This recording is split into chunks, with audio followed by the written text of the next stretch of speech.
Hey everybody, Ed here with the Digital Digest, and today I wanted to share a comparison between the Samsung Galaxy Tab S2 on the left and the Microsoft Surface 3 on the right. Now these are two very different tablets, but something they do share in common is pricing.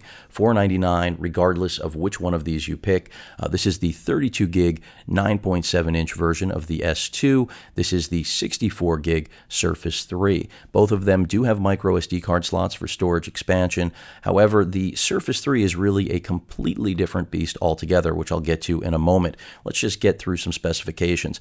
So you're looking at a 9.7 inch Super AMOLED display here, 2048 by 1536 resolution, 4:3 aspect ratio. Samsung ditching the more video-friendly aspect ratio of days past, moving towards something they believe is more about content consumption. Now, Microsoft also did that here with the Surface 3, but we are seeing a different experience altogether because the Surface 3 was an abandonment of the basically RT version of Windows, which was their mobile platform, trying to emulate what iOS and Android have been successfully doing in the tablet world. So Microsoft gave up on this, and right here you have the Surface 3 right now, even though it runs a full version of Windows 10, running in tablet mode. And I will switch that back to desktop mode so you can see the difference and what Microsoft is really trying to establish. But a 10.8 inch display here, less resolution than the Super AMOLED on the left, and also, of course, not a Super AMOLED. This is a clear type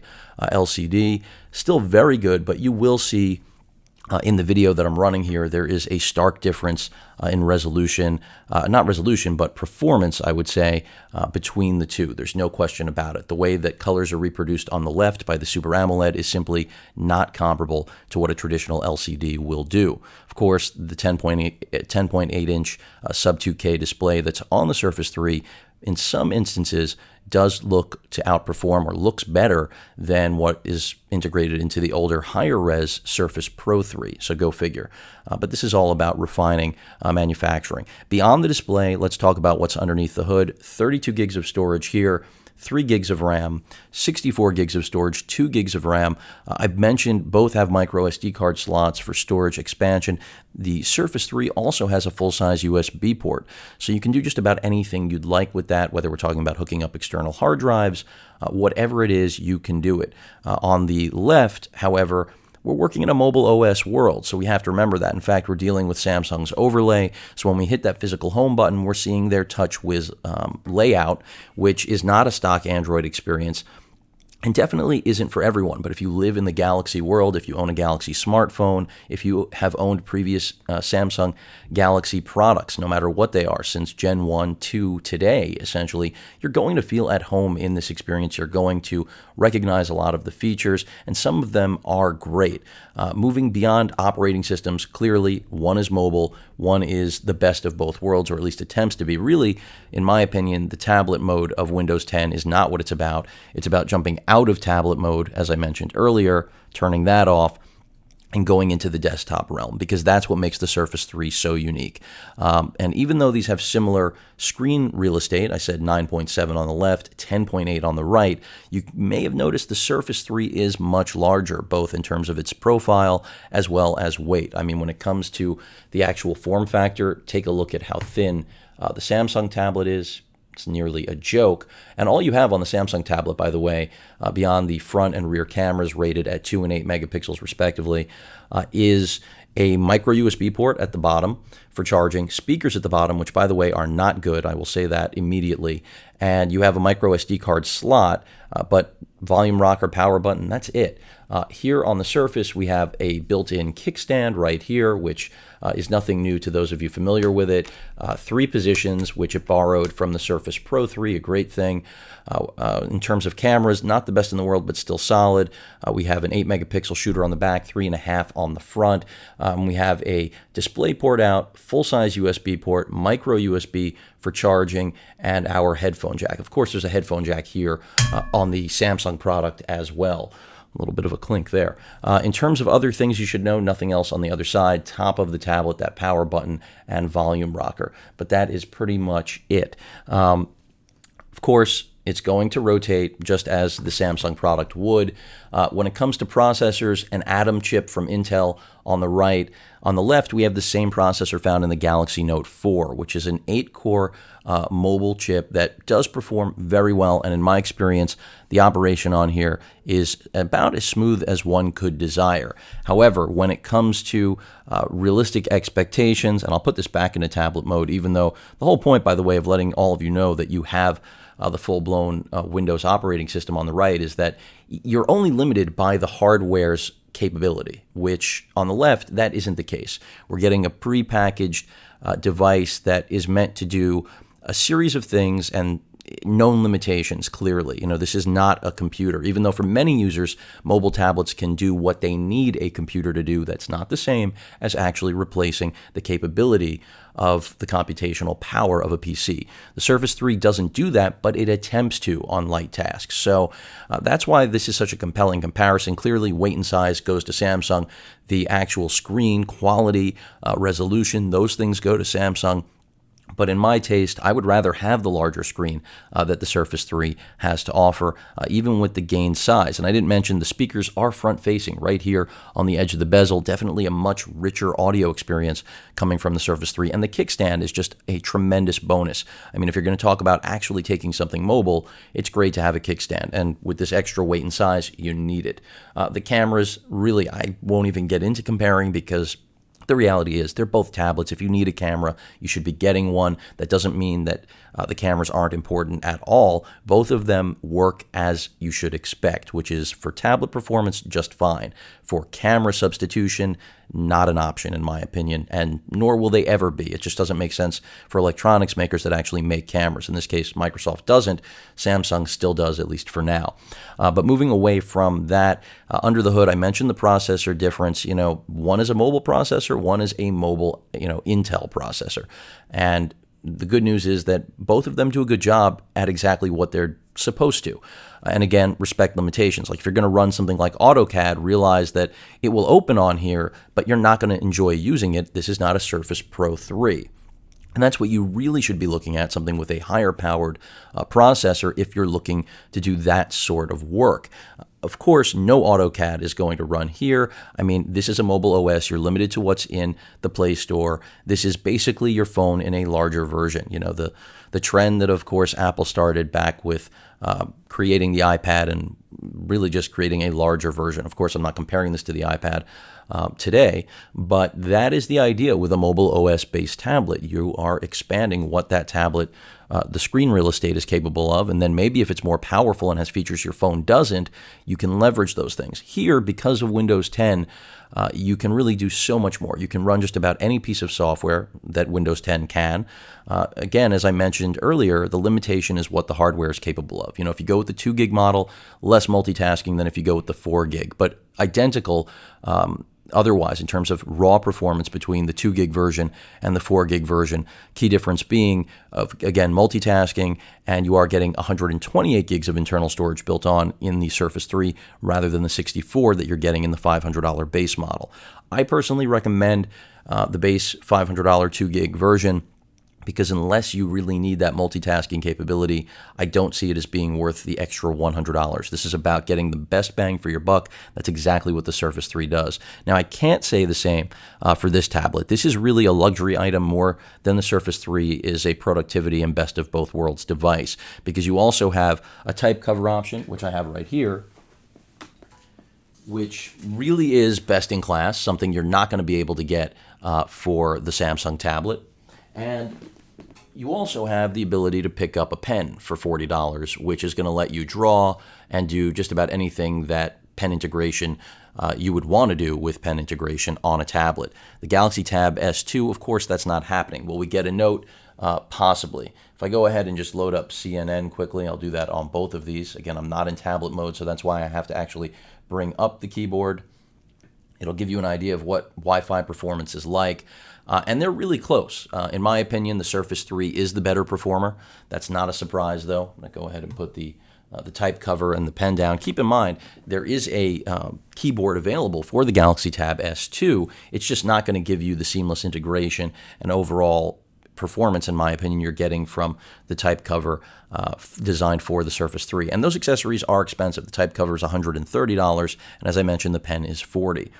So even though similar specifications exist in these two worlds, the fact that, again, one is running Windows 10 and the other Lollipop, it makes it difficult to compare these, but inherently people will. As I mentioned in the beginning of this video, they're both $500. They're both tablets with roughly 10 inches of screen real estate. Even though the Samsung is thinner and lighter, it isn't going to necessarily take up that much less space because you're still going to need a bag or some sort of sleeve to actually accommodate its entire form factor. There's no question, though, when you're carrying something around all day, everyone would rather have something lighter, but at what functionality expense? And that's where the Surface 3, again, is the winner. You know, when you talk about what it can do as opposed to the Samsung tablet and really get into, you know, can I run any piece of software? Yes. Here, just expect what you do with your phone. And that's one of the niceties this has that, of course, is missing in the Microsoft tablet world. When we talk about running applications, specifically, that did not get ESPN, but specifically, I'll give you a good example. When we talk about the Play Store, you know, so many applications, you know, nearly as many as iOS. Arguably, it's a wash now, in my opinion. There's really nothing you can't find for Android-based devices. So you don't have a problem there. On the other hand, when we jump into tablet mode, if I were to tell you that, you know, the tablet environment for Microsoft has come a long way, that would be true, but come a long way to compete with what Microsoft has, Android has, or even Apple, no, they just simply, they're out of that game in large part. I mean, yes, there is a mobile world still living there. You can see the store right there, but it is nowhere near as functional as what Android has here on the left. And that's part of the very reason that Microsoft gave up on Windows RT. That's one of the reasons we're looking at a Surface 3 that really is just a low-powered version of the Surface Pro, and they don't step on each other's toes, but now with the i3 dropping in price, it is far more compelling, in my opinion, than picking up a Surface Pro 3. Of course, if you don't have the budget, then the Surface Pro 3 is still where my money would go every single day. And I call the Samsung tablet a luxury item because, again, the limitations are fierce when compared to what you have with the Windows 10-based Surface 3 for the same price.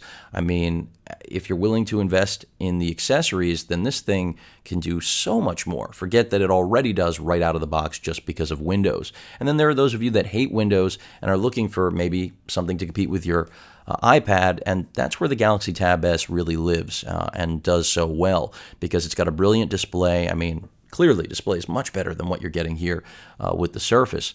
But beyond that, I can't really pay it too many compliments. You know, I like that with my Note 4, it has side sync where I can control my phone.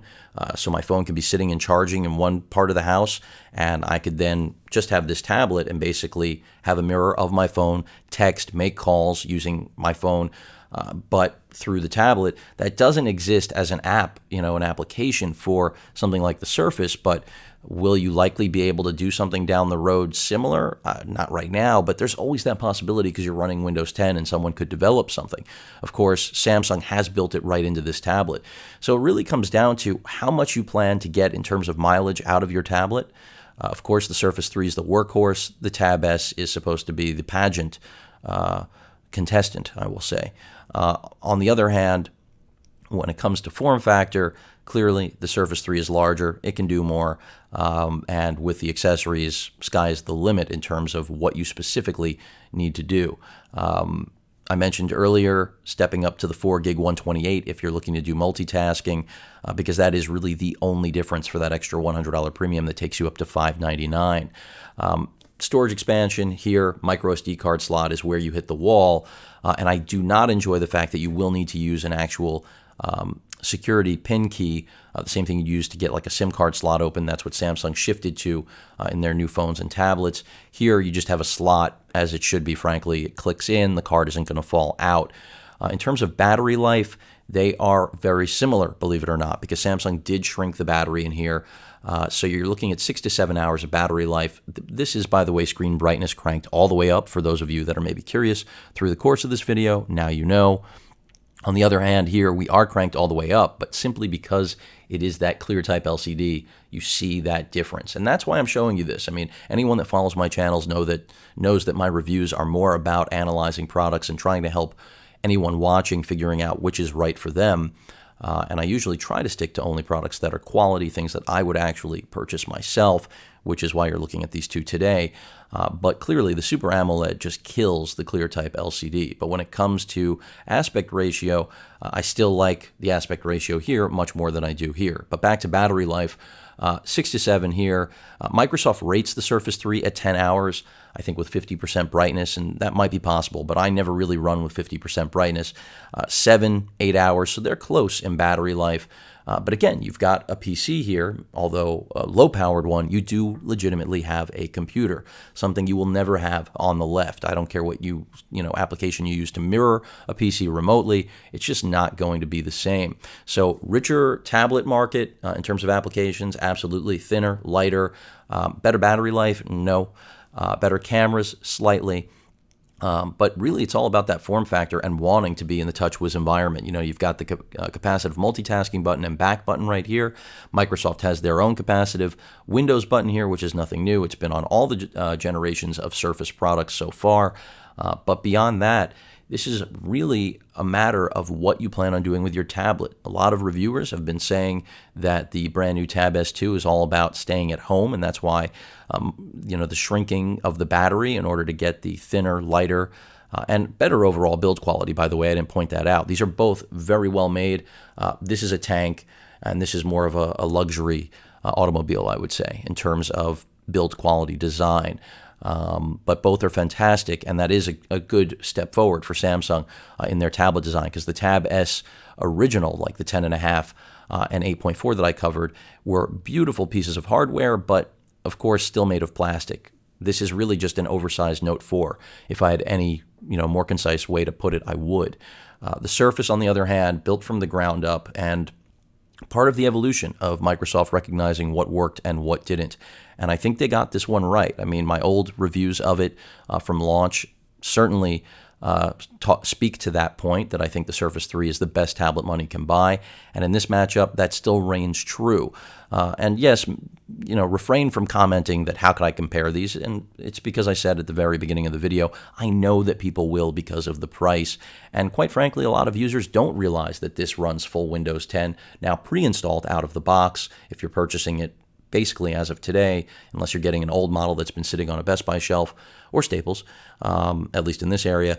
And the Samsung tablet, on the other hand, of course, you're always going to be living in what Samsung updates, not even what Google updates. This is not a Nexus tablet, so you have to have appropriate expectations. So the Surface 3 is still the king of the hill when it comes to tablets, in my opinion, unless you price aesthetic above everything else. If you do hold what a tablet looks like in terms of how thin it is, how light it is, then that's exactly, Samsung has made the tablet for you. Brilliant display, best on the market. Wish we had better battery life. Wish we had really a Note version of this already, but I'm sure Samsung has that in the works, even though I haven't read any rumors yet. There were some a while back, and that would have been a more appropriate comparison for the Surface 3, but the reality is we've got to work with what's out today, and that's what consumers like you and me will do. You'll walk into a store, you'll see these two options, you'll see the iPad, you'll see they're all $500, and then try to work from there, because that's the reality of the tablet world. Again, Surface 3, no question about it, even though this video is going to make the screen look terrible. Go see it in person for yourself. Super AMOLEDs will always look better than traditional LCDs. It's just a fact. I've been saying it for years, and that's because from my very first mobile, it was just an MP3 player that had a AMOLED. It was fairly obvious. Forget about the Zune. That wasn't the first. I'm going back to iRiver days. You just knew that that was where things were going, and Samsung has embraced it. They're manufacturing them. Of course, Microsoft is not a manufacturer of AMOLED displays. Maybe eventually they'll get in there. They have the capital, but it's not their business. It was big just for them to start making hardware, let alone finally doing it right. Let's not talk about the phone business, where they have just been a complete and utter failure. So, love the Surface 3, like the Galaxy Tab S2, but I can't help but feel like the Galaxy Tab S2, it feels a lot like what if Apple had the reins to Android would produce. Thinner, lighter, oh, by the way, fingerprint scanner, as if that's really a critical detail. For some of you, it might be, so I didn't leave it out. But that's really what sums up the Galaxy Tab S2. We've got the best of everything, but not a huge step. In fact, for some, a step backwards from last gen. Surface 3, redefined, in my opinion, what you could buy in the tablet world for $500. Forget about what it replaced in the Surface RT world, which was complete and utter, I won't say junk, but because Microsoft was not able to get the application store to where it could have been, and that was because of how many years they were behind the rest of the industry, it just could not compete. So they did something intelligent and gave us basically a low-powered PC for $500 with all of the build quality and capability of their higher-end products, again, like the type cover, which is backlit, by the way, and the pen, and then really a laptop-like experience, something you just can't get at this price from a name like Microsoft with the quality you can. So hope this helps those of you who are trying to decide between these two. Again, you know my pick is clear. It's all about the Surface 3. Love what the Tab S2 is capable of, what it looks like. Again, big Note 4, but I can't ever pick that, especially with the very similar battery life over the Surface 3 and all of its capability, and really being a Windows 10 lightweight that comes in at a price that you may not even expect, considering what we're used to getting out of $500 tablets. Hopefully that'll change. I've always felt that price point that Apple established was way too high since day one. Any questions or comments, please feel free to post them. And of course, as usual, please feel free to subscribe. Later.